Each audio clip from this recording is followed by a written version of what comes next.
Marcus Williams had always believed that success came with responsibility. At 45, he had built a technology empire from nothing, starting in his garage with just a laptop and a dream. Now, as he drove his sleek black sedan through the downtown area on a scorching July afternoon, he was heading to another business meeting that would likely add millions to his already substantial fortune. The temperature outside had reached a brutal 98 degrees, and even with his car's air conditioning running at full blast, Marcus could feel the oppressive heat radiating through the windows. He had lived in Phoenix for over 20 years, but summers like this still amazed him with their intensity. The asphalt seemed to shimmer like water, and he noticed how few people were walking on the sidewalks, most having retreated indoors to escape nature's furnace. As he stopped at a red light near the intersection of Central Avenue and Van Buren, something caught his attention that made his heart skip a beat. On the sidewalk, barely visible in the shade of a bus stop that offered little protection, sat a small figure hunched over what appeared to be a cardboard box. At first glance, Marcus thought it might be another homeless person seeking shelter, but as his eyes focused more clearly, he realized it was a child. The little girl couldn't have been more than 7 or 8 years old. Her long dark hair was matted with sweat, and her clothes, though clean, were clearly worn and too big for her small frame.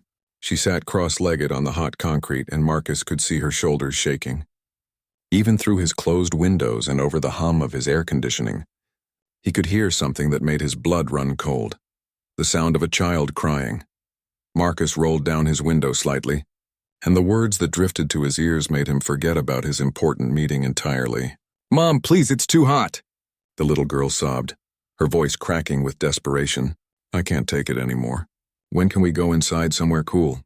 Looking around frantically, Marcus searched for the child's mother but saw no adult nearby. The bus stop was otherwise empty, and the few people hurrying along the sidewalk seemed oblivious to the little girl's distress.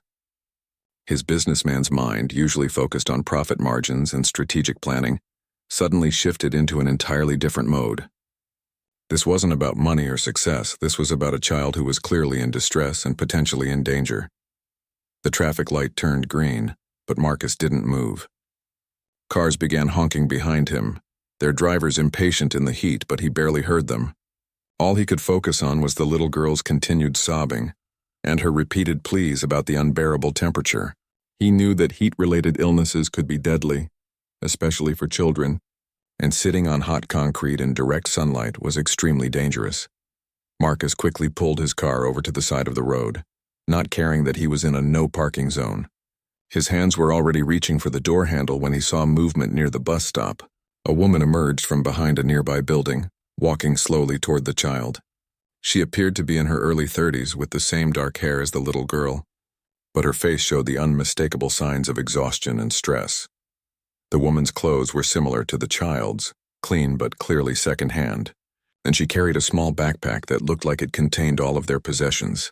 As she approached the bus stop, Marcus could see her own face was flushed with heat and fatigue. She sat down heavily next to the little girl and pulled her close. But Marcus noticed that even this simple gesture seemed to require great effort from the woman. "I know it's hot, sweetheart," the woman said softly, her voice carrying clearly in the still air. "But we just have to wait a little longer for the bus. We don't have anywhere else to go right now." Her words were gentle, but Marcus could hear the underlying desperation and helplessness that she was trying to hide from her daughter. The little girl looked up at her mother with eyes that seemed far too old for her young face. "But Mommy, you said we'd find a place today. You promised we wouldn't have to sleep outside again." The child's words hit Marcus like a physical blow. These weren't just people waiting for transportation. They were homeless, and they had been living on the streets. Marcus sat in his air-conditioned car, watching this heartbreaking scene unfold, and felt something shift deep inside his chest. He thought about his own comfortable life, his mansion with its perfectly climate-controlled rooms, his multiple cars, and his bank accounts that most people could only dream of. Here, just 50 feet away, was a mother and daughter who didn't even have a cool place to escape the deadly heat. The businessman in him began calculating quickly. The heat index was dangerous, possibly lethal for extended exposure. The child was showing signs of heat exhaustion, and the mother wasn't in much better condition.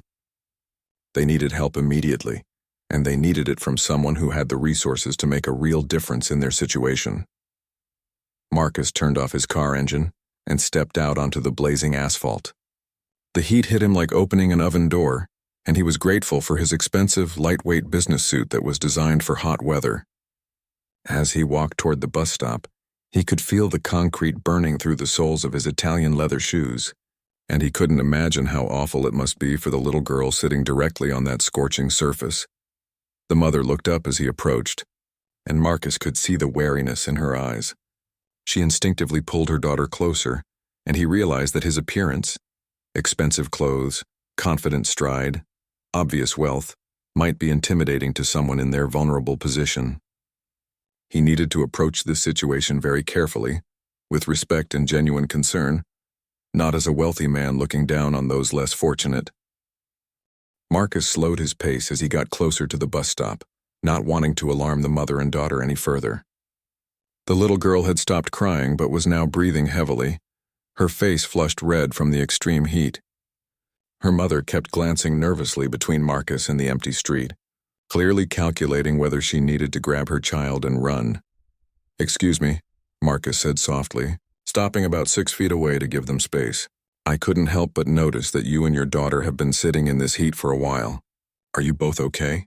His voice was gentle and concerned, without any trace of condescension or pity. The woman's eyes narrowed slightly, her protective instincts on high alert. "We're fine, thank you," she replied, though her voice lacked conviction. Even as she spoke, she used her hand to shield her daughter's face from the sun, a futile gesture against the overwhelming heat radiating from all directions. Marcus nodded understandingly. "I'm sorry, I don't mean to intrude. My name is Marcus." He didn't mention his last name or his business success, sensing that might create more distance between them. "I was driving by and heard your little girl mention how hot it was, and I just wanted to make sure you were both safe. This heat can be really dangerous." The little girl looked up at Marcus with curious eyes, no longer crying, but still clearly suffering from the temperature. "Mister, do you have any water?" she asked innocently, ignoring her mother's gentle attempt to quiet her. "My throat hurts and Mommy's water bottle is empty." Marcus felt his heart break a little more. "Of course, sweetheart. I have cold water in my car." He looked at the mother. "Would that be okay? I also have the air conditioning running if you'd like to sit in the shade for a few minutes while you wait for your bus." The woman hesitated, torn between her need to protect her daughter and the obvious reality that they both desperately needed relief from the heat. "That's very kind of you," she said carefully, "but we don't want to impose. We're used to waiting." "Please," Marcus said, and something in his tone made the woman look at him more closely. "I'm not trying to be a hero or anything like that. I'm just a person who happened to drive by and see a little girl in distress. If you were my sister or my daughter, I'd want someone to offer help." The mother studied his face for a long moment, searching for any sign of deception or hidden motives. What she saw was genuine concern and worry, not the calculating look of someone with bad intentions. Still, years of life on the streets had taught her to be cautious. "My name is Sarah," she finally said, her voice still wary but slightly warmer. "And this is Emma." She gently stroked her daughter's hair, which was damp with perspiration. "We've been waiting for the bus for about an hour, but the schedule seems to be running late." Marcus glanced at his expensive watch and frowned. "The buses are probably delayed because of the heat. Sometimes when it gets this hot, they have mechanical problems or have to run slower for safety reasons." He gestured toward his car.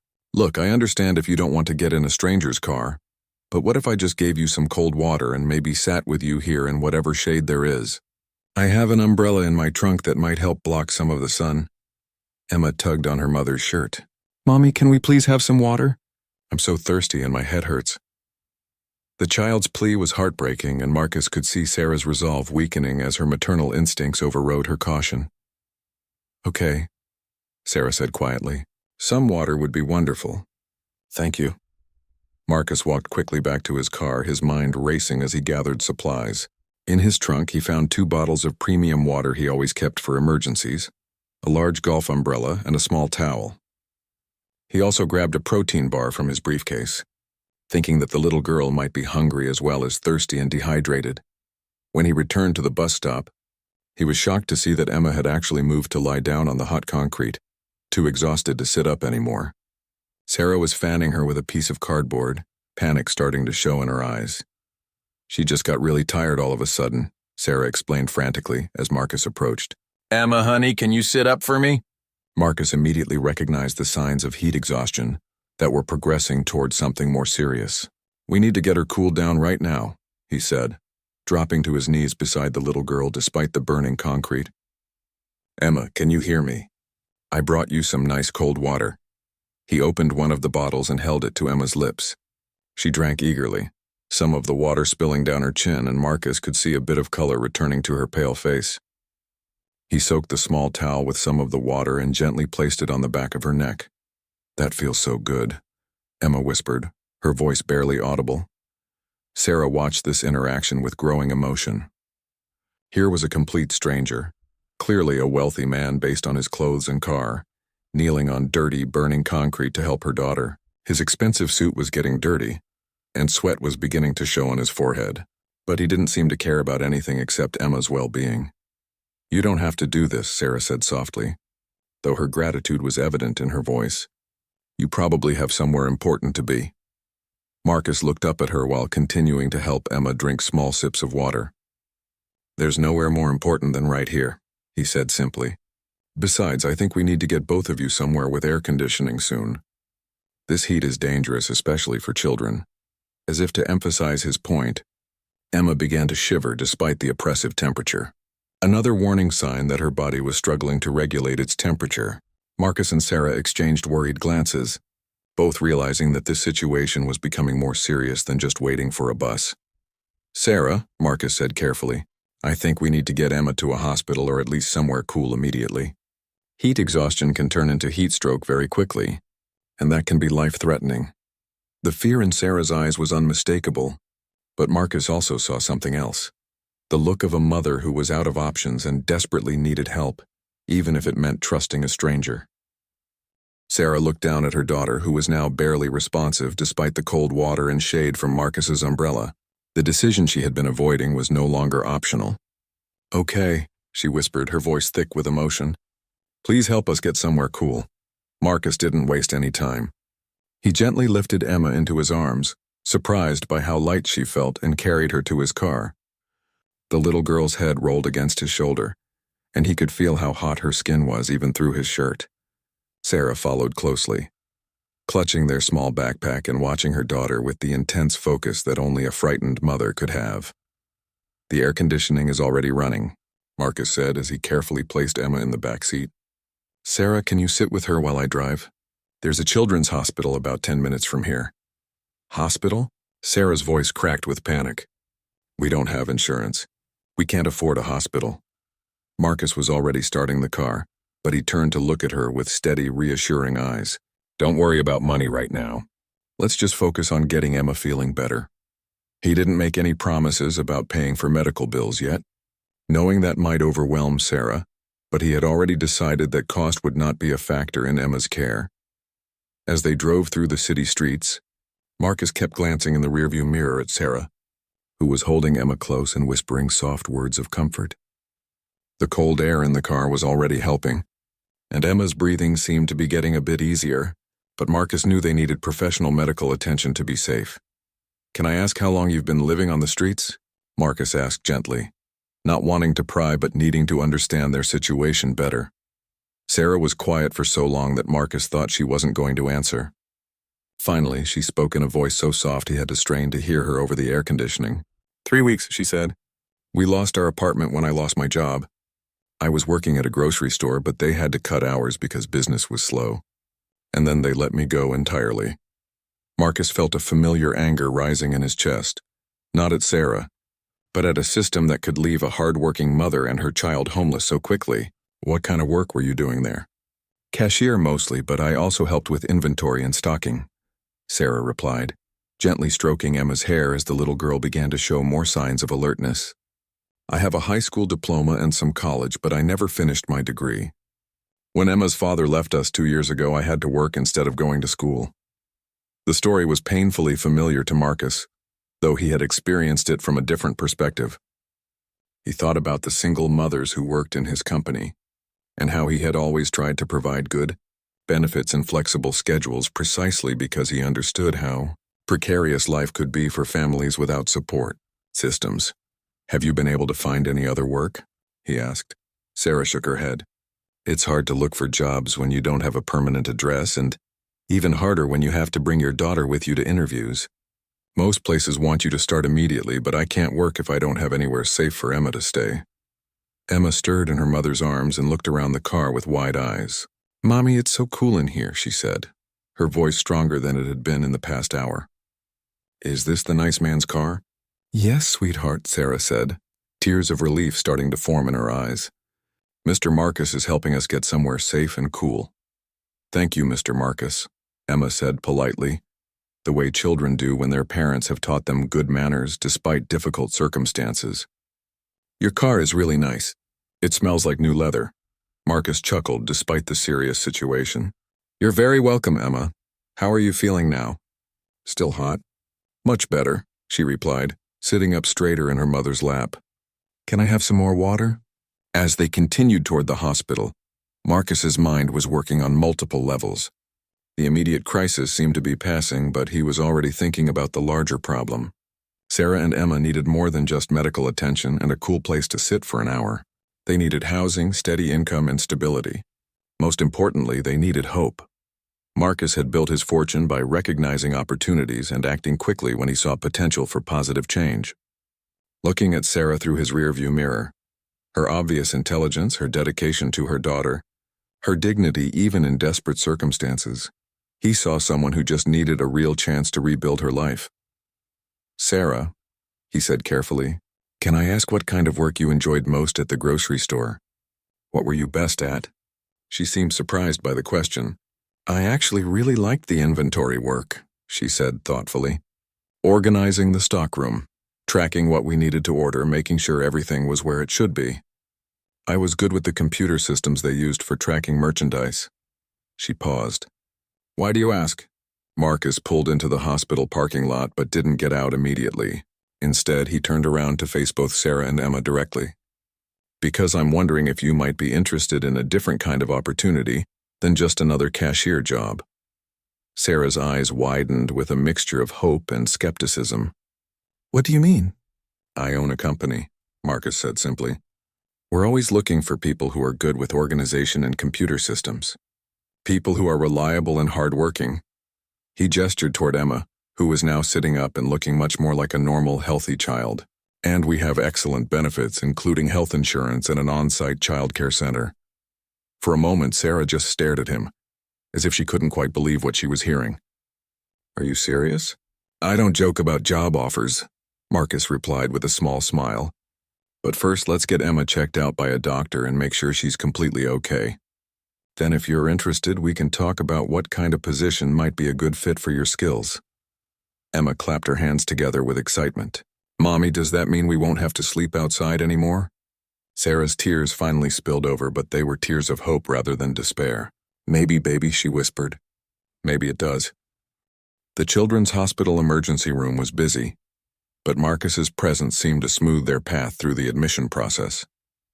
When the registration clerk asked about insurance, Marcus quietly stepped forward and provided his credit card, speaking in low tones to the staff about ensuring Emma received whatever care she needed.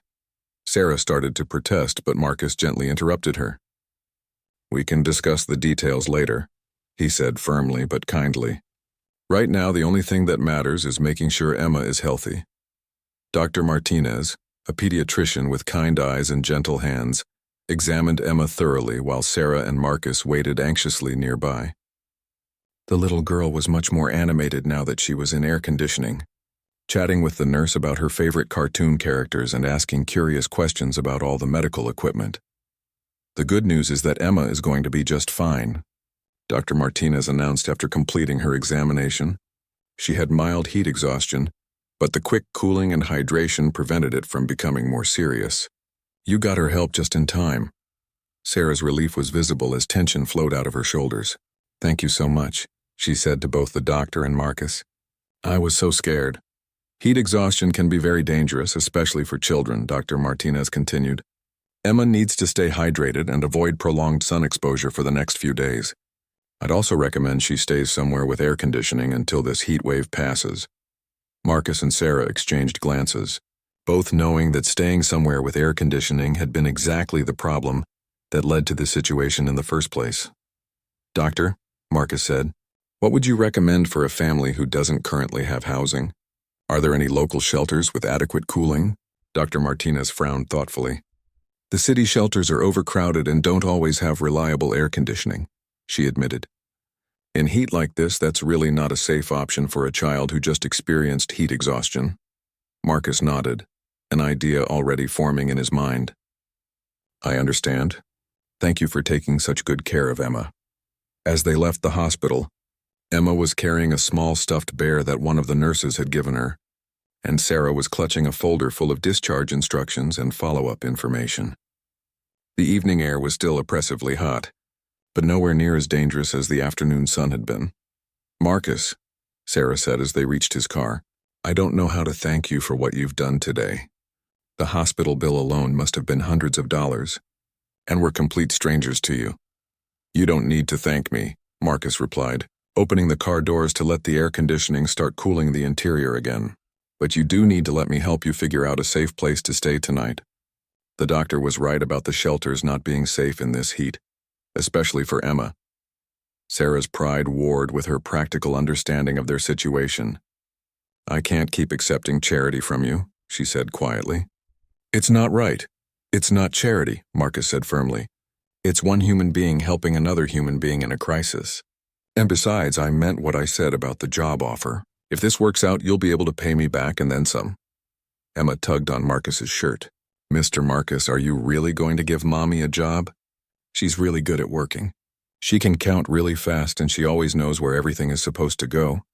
Marcus smiled down at the little girl. "Your mom sounds like exactly the kind of person my company needs," he said. "But first, let's get you both somewhere safe and comfortable for the night." As they drove through the city, Marcus pointed out various landmarks and explained a bit about the area. Sarah found herself relaxing for the first time in weeks, watching her daughter's face light up as they passed a park with elaborate playground equipment and a library with colorful murals on its walls. "Where are we going?" Sarah asked as Marcus turned into the parking lot of a clean modern hotel. "Somewhere with excellent air conditioning, room service, and a swimming pool," Marcus replied. "I think Emma might enjoy cooling off in the water after the day she's had."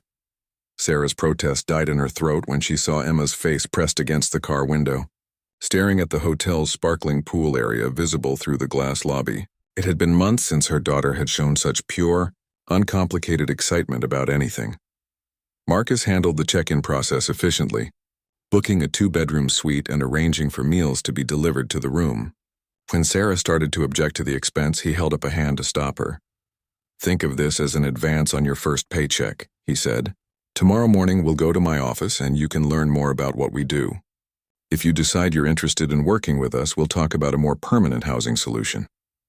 As they rode the elevator to their floor, Emma bounced excitedly on her toes. "Mommy, can we really go swimming? And sleep in real beds? With pillows?" Sarah's eyes filled with tears again, but she managed to keep her voice steady. "Yes, sweetheart. We can do all of those things." The hotel suite was spacious and elegantly furnished, with floor-to-ceiling windows offering a stunning view of the city skyline. Emma immediately ran to explore every room, calling out discoveries like, "Mommy, there's a TV in every room. And the bathroom has fluffy towels." Marcus set their small backpack on the coffee table and pulled out his business card. "My cell phone number is on here," he told Sarah. "Call me if you need anything at all tonight. Tomorrow I'll pick you up around 9 and we can head to the office. Does that sound okay?" Sarah took the card with trembling fingers. "Marcus, why are you doing all of this? I keep waiting for the catch, for you to tell me what you expect in return." Marcus sat down in one of the comfortable chairs and looked at her seriously. "5 years ago, my company was going through a difficult time," he said. "I was working 18-hour days, stressed beyond belief, and I'd forgotten why I wanted to be successful in the first place. One day, I was walking to a meeting when I saw a homeless veteran sitting outside our building. Something about his dignity despite his circumstances reminded me that success without compassion is meaningless." He paused, watching Emma discover the room service menu with delight. That veteran's name was James, and today he's our head of security. Sometimes people just need someone to believe in them and give them a real opportunity. I have a feeling that you and Emma are going to surprise a lot of people with what you can accomplish when you have stable ground to stand on. Sarah wiped her eyes with the back of her hand. I promise you won't regret this, she said. Whatever job you're offering, I'll work harder than anyone else you've ever hired. Marcus smiled as he headed toward the door. I'm already sure of that, he said. Get some rest, both of you. Tomorrow is going to be the first day of your new life. The next morning arrived with another scorching day, but Sarah and Emma woke up in air-conditioned comfort for the first time in weeks. Emma had slept soundly in a real bed with clean sheets, while Sarah had spent much of the night staring at the ceiling, hardly able to believe their sudden change in fortune. Room service breakfast arrived promptly at 8. Fresh fruit, eggs, toast, and orange juice that made Emma giggle with delight. Mommy, they brought the food right to our door, she exclaimed, as if it were the most magical thing she had ever experienced. Sarah helped Emma get dressed in their cleanest clothes, wishing desperately that they looked more professional for whatever Marcus had planned. Their entire wardrobe fit in one small backpack, and nothing was suitable for a business environment. She was braiding Emma's hair when Marcus knocked on the door at exactly 9 o'clock. Good morning, he said cheerfully as Sarah opened the door. Did you both sleep well? Better than we have in months, Sarah admitted, then hesitated. Marcus, I need to be honest with you about something. These are the only clothes we have, and I know they're not appropriate for an office environment. I don't want to embarrass you or your company. Marcus looked at Sarah's worn but clean jeans and simple t-shirt, then at Emma's colorful sundress that was clearly secondhand but had been carefully maintained. You both look perfectly fine, he said sincerely.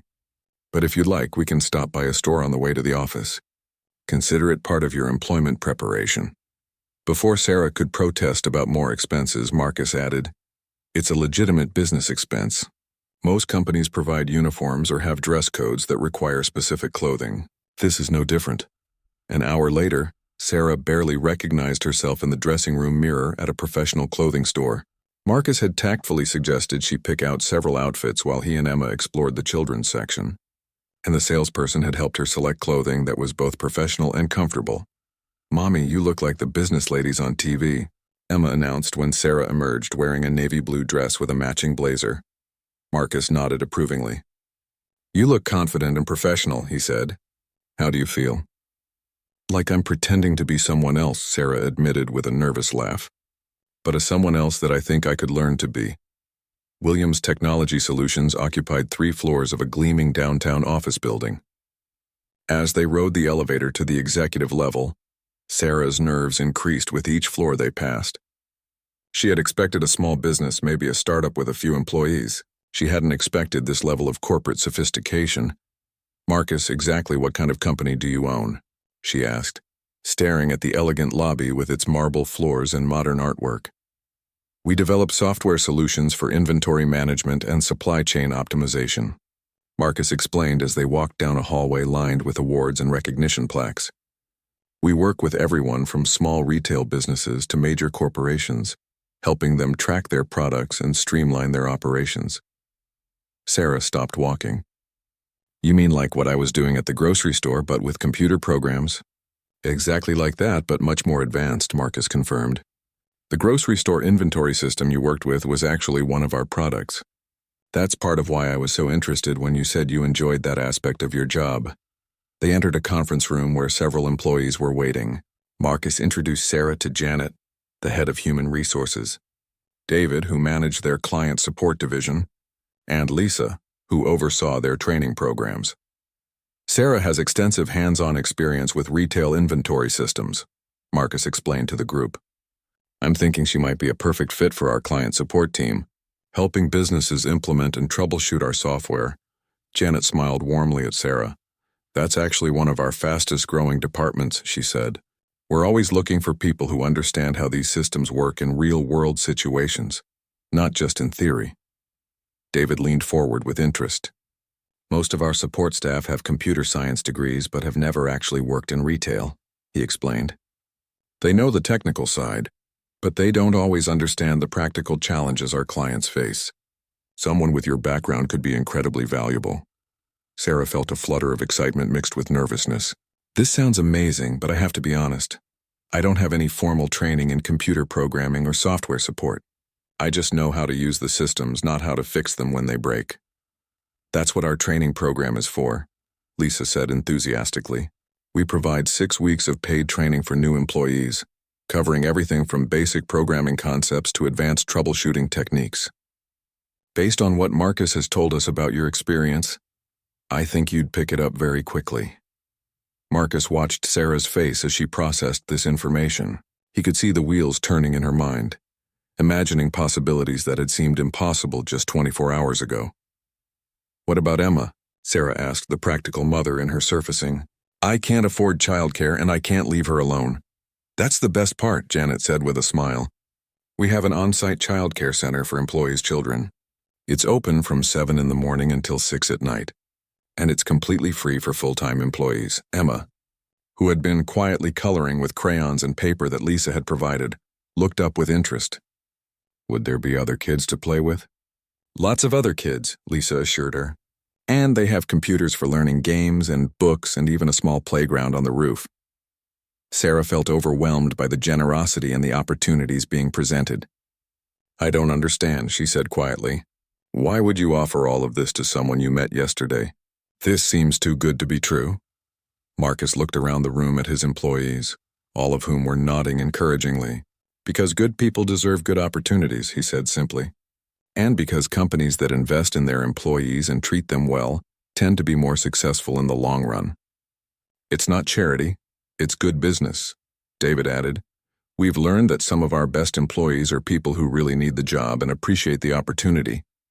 They tend to work harder and stay with the company longer than people who see the job as just a temporary step. Sarah looked down at Emma, who was smiling up at her with complete trust and excitement. Her daughter had no doubt that everything was going to work out perfectly, and Sarah realized that maybe, for the first time in years, Emma might be right. When would I start? Sarah asked, her voice stronger and more confident than it had been since they first met. 2 weeks later, Sarah sat in her own cubicle at Williams Technology Solutions, staring at 3 computer monitors displaying various inventory management dashboards. The learning curve had been steep, but every day she felt more confident in her new role. Emma was thriving in the childcare center, making friends and learning to use educational computer programs that were far more advanced than anything she had encountered before. The transformation in both their lives had been remarkable, but it hadn't been without challenges. Sarah was still living in the hotel suite that Marcus had arranged, and while she was grateful beyond words, she knew it wasn't a permanent solution. The company had provided her with an advance on her salary, but finding affordable housing in the city was proving more difficult than anyone had expected. Sarah, could you come to my office for a minute? Marcus appeared at her cubicle holding a folder and wearing the kind of expression that made her nervous. Had she made a mistake? Was he regretting his decision to hire her? As they walked down the hallway, Sarah noticed that several other employees smiled and nodded at her. In just 2 weeks, she had already started building relationships with her coworkers. David had praised her natural ability to understand client problems, and Lisa had mentioned that Sarah was picking up the technical training faster than most new hires. Please, sit down, Marcus said as they entered his office. Through the floor-to-ceiling windows, Sarah could see the city spreading out below them, including the bus stop where they had first met. It seemed like a lifetime ago. Am I in trouble? Sarah asked, unable to keep the worry out of her voice. Marcus laughed and shook his head. Quite the opposite. David tells me you solved a problem yesterday that our technical team had been working on for 3 days. Something about a restaurant chain whose inventory system wasn't tracking their produce properly? Sarah relaxed slightly. Oh, that. It wasn't really that complicated once I understood what was happening. The problem was that they were trying to use the same system for fresh produce that they used for canned goods. But produce has a much shorter shelf life and needs different rotation protocols. You figured that out because you had actually worked with perishable inventory at the grocery store, Marcus said. That's exactly the kind of real-world insight we need more of. In fact, I've been thinking about creating a new position specifically focused on helping our retail clients optimize their perishable goods tracking. Sarah's eyes widened. A new position? A promotion, actually, Marcus said with a smile. It would mean more responsibility, a significant salary increase, and the opportunity to travel occasionally to client sites to provide hands-on consultation. Are you interested? For a moment, Sarah was speechless. 2 weeks ago, she had been homeless and desperate. Now Marcus was offering her a promotion that would have seemed impossible even in her wildest dreams. "I'm very interested," she managed to say. "But Marcus, I have to ask you something that's been bothering me." "Why me?" "I know you said that good people deserve opportunities, but you've gone far beyond what any reasonable person would do for a stranger. There has to be more to it than that." Marcus was quiet for a long moment, looking out the window at the bustling city below. When he finally spoke, his voice was softer than usual. "When I was Emma's age, my mother and I were homeless for 6 months," he said. "My father had left, Mom lost her job, and we ended up living in our car and staying in shelters. I remember the fear, the uncertainty, the way other people looked at us like we were somehow less valuable than they were." Sarah felt her breath catch in her throat. She had never imagined that someone as successful as Marcus could have experienced anything like what she and Emma had gone through. One day, we were sitting outside a social services office, waiting for hours to see a caseworker, when a businessman stopped to talk to us. My mother was crying because she'd been turned down for another job, and I was hungry and scared. Marcus turned back to face Sarah. "That man didn't just give us money for food. He made some phone calls, helped my mother find a job interview, and even provided her with professional clothes. More importantly, he treated us with dignity and respect when the rest of the world seemed to see us as invisible." "What happened to him?" Sarah asked quietly. "He became my mentor and eventually helped me start this company," Marcus replied. "His name was Robert Chen, and he passed away 3 years ago. Before he died, he made me promise that I would always remember what it felt like to need help, and that I would pass on the kindness whenever I had the opportunity." Sarah felt tears starting to form in her eyes as she understood the deeper meaning behind everything that had happened. "So when you saw Emma and me at that bus stop, I saw my mother and myself 35 years ago," Marcus finished. "And I remembered Robert's promise. The difference is that you're not just someone I'm helping out of obligation. You're genuinely talented, hardworking, and exactly the kind of person this company needs. The help I gave you was just to get you to a place where your own abilities could shine." Marcus opened the folder he had been carrying and pulled out several documents. "Which brings me to the other thing I wanted to discuss. I know you've been worried about finding permanent housing, and I think I have a solution." He spread out several photographs and floor plans on his desk.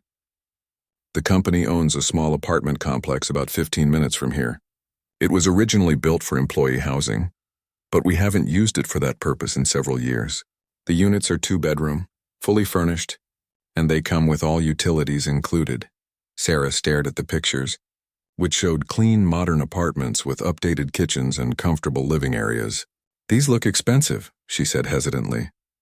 "They're not expensive for employees," Marcus replied. "The rent would be deducted directly from your paycheck, and it's well below market rate. Think of it as another company benefit, like the healthcare and childcare." Sarah picked up one of the photographs, which showed a bright, cheerful bedroom that would be perfect for Emma. For the first time since this incredible journey had started, she allowed herself to truly believe that their lives had permanently changed for the better. "There's a playground and a small community center," Marcus continued. "Several other employees live there with their families, so Emma would have neighbors her own age. And the elementary school in that district is supposed to be excellent." "Elementary school," Sarah repeated, the words hitting her with sudden emotional force. "Emma hasn't been to school since we lost our apartment. I was so worried about what the gaps in her education might mean for her future." "Well, now you don't have to worry about that anymore," Marcus said gently. "She can start school next week if you'd like. The child care center can provide after-school care until you're done with work each day." Sarah looked around Marcus's office, taking in the awards on the walls, the view of the city, and the man who had literally saved her daughter's life and transformed both of their futures. The gratitude she felt was so overwhelming that she could barely speak. "I don't know how I'll ever repay you for all of this," she whispered. Marcus smiled and stood up, extending his hand for a handshake. "You'll repay me by being the best employee this company has ever had," he said, "and by raising Emma to be the kind of person who helps others when she has the opportunity. That's all the repayment I need." As Sarah shook his hand, she made a silent promise to herself and to Emma. Someday, when they were stable and successful, she would find her own bus stop, her own mother and child in crisis, and she would pass on the same kindness that had changed their lives forever. 6 months later, Sarah stood in the parking lot of Williams Technology Solutions, loading boxes into her car after another successful day at work. She had just finished presenting her recommendations to a major grocery chain about optimizing their produce inventory system, and the client had been so impressed that they were expanding their contract with the company. Emma came running out of the building, her backpack bouncing as she hurried to catch up with her mother. At 8 years old, she was thriving in her new school, making excellent grades, and had recently joined the chess club.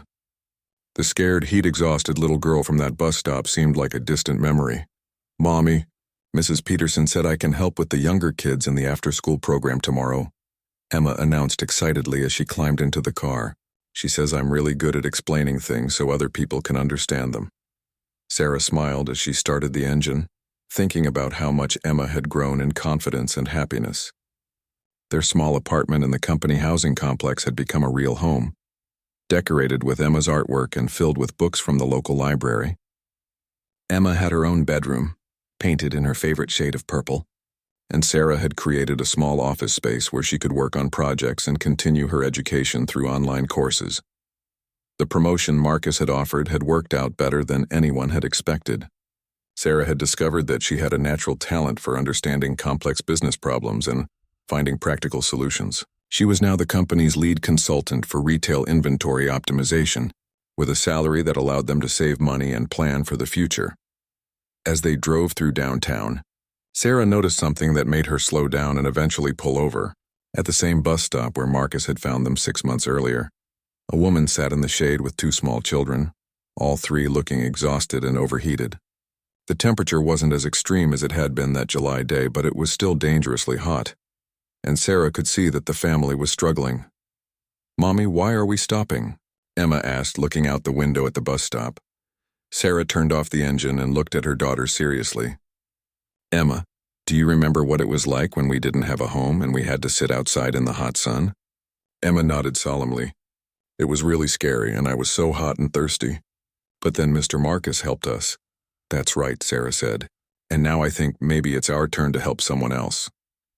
Sarah grabbed 2 bottles of water from her car and walked over to the bus stop, with Emma following close behind.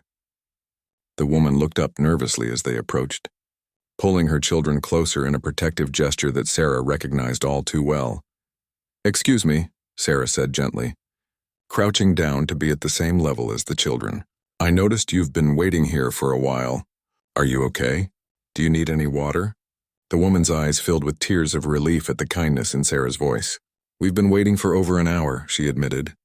"The bus schedule says there should have been 2 buses by now, but nothing's come." Sarah handed the water bottles to the children, who accepted them gratefully. "It's really hot today to be sitting outside," she observed. "Do you have somewhere cool to go?" The woman shook her head, the same hopeless expression that Sarah remembered wearing just 6 months ago. "We lost our apartment last week," she said quietly. "I'm trying to get to the social services office to see if they can help us find temporary housing." Emma tugged on her mother's sleeve.